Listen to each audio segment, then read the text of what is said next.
And patching goes quickly towards McElhenney. Morton touched that from Cleary. Good thinking from Will Patching and Patrick McElhenney. Here it's back with McJanet. Swings one in around the back and a chance for Connolly, who stayed forward here, hooks it back inside, and the lead goal for Derry City.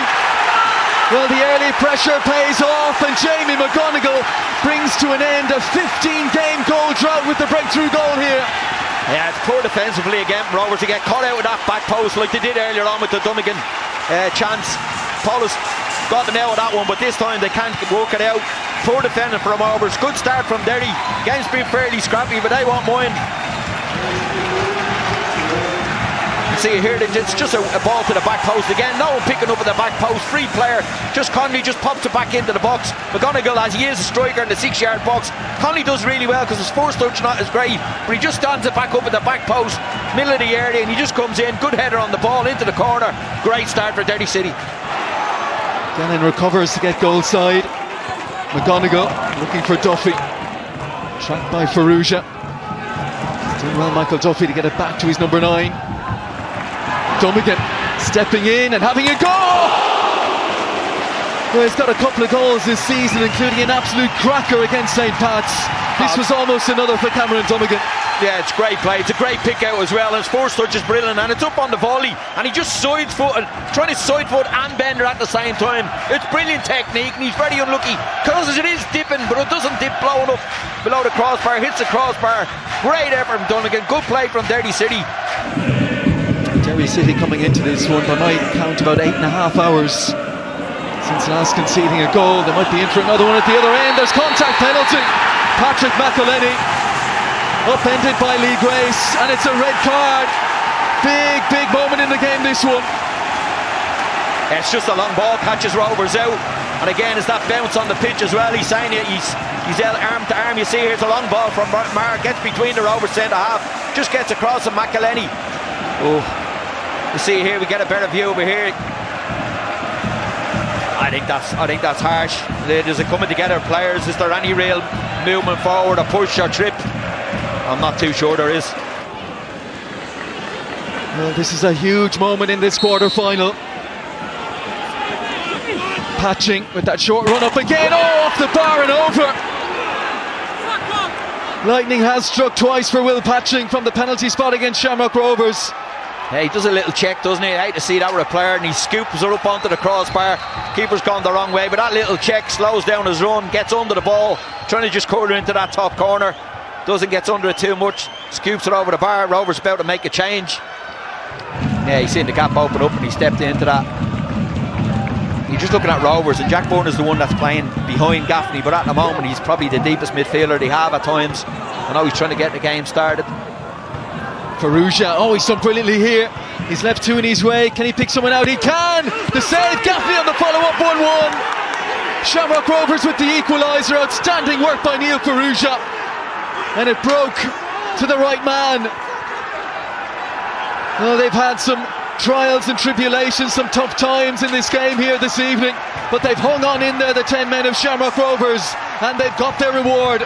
Oh, it's a great goal. It's brilliant play from Ferrugia. I was giving out about Jack Byrne, but what he did, he created it over and over on this left-hand side of the pitch, and Ferrugia does really well.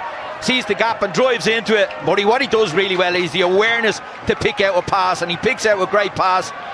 It's a good save, the goalkeeper, but Gaffney's the one in the penalty spot a bit like, or in the penalty box, a bit like McGonigle. It's a pullback. Andy Lyons is the shot.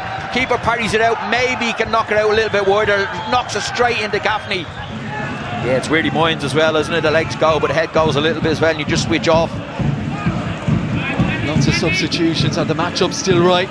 Dangerous ball around the back, and there's the goal. Derry City back in front. What a moment, it's Danny Lafferty.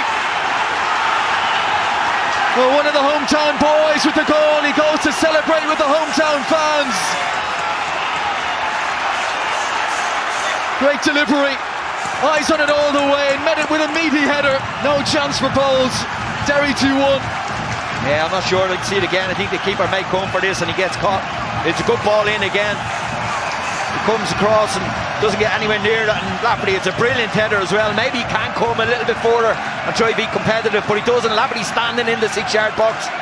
and he barely, it's a bullet header, but he's only 2 or 3 yards out. There's no stopping that at all.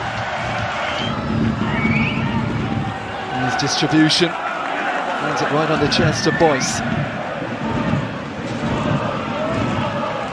Akintunde, and it's on down the right hand side.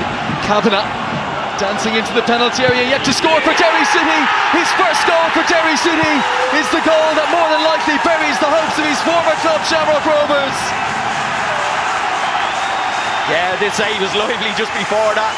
He won the free kick, but it's a great finish, and he shows brilliant pace, but so calm as well. Like you say, ex-Shamrock Rovers players, that's 2. Lafferty 1. Kavanagh this time puts in the 3rd goal, and that should be it for Derry City. But it's a really good finish from Brandon Kavanagh. It's a really good goal. You see the build-up play here. Akintunde does really well, rolls him, and Kavanagh takes the ground, and the fullback gets across, and then he's into that box. Once he gets and takes his ground, there's no stop. It's brilliant from Akintunde. Reverse pass, and he goes across, takes Kavanagh's ground as well. And he's in there, and he's only one thing on his mind. He's going to hit the target here, and he hits the target, and it's a really good finish. He's brave, and he has belief in himself. He's a really good player, Brandon. He's probably lost his way a little bit this season. I was talking to Rudy before him about the game. He said he's just gone out the boil a little bit. What a way to answer the manager, but that's the bit you need to say, right, well, I've gone out the boil, I'm coming back in. You've got to try to get over the line and that, and Derry will chase them all the way to the end of that. Whistling them out of the referee. We're almost there. The ball in the hands of Brian Marr, and that is it, it's all over. And listen to the noise around the Ryan McBride Brandywell. Derry City have beaten Shamrock Rovers. This amazing run of theirs continues. They advance into the semi-finals, where they will be paired with either Treaty United, Waterford or Shelbourne, winners earlier today against Bohemians.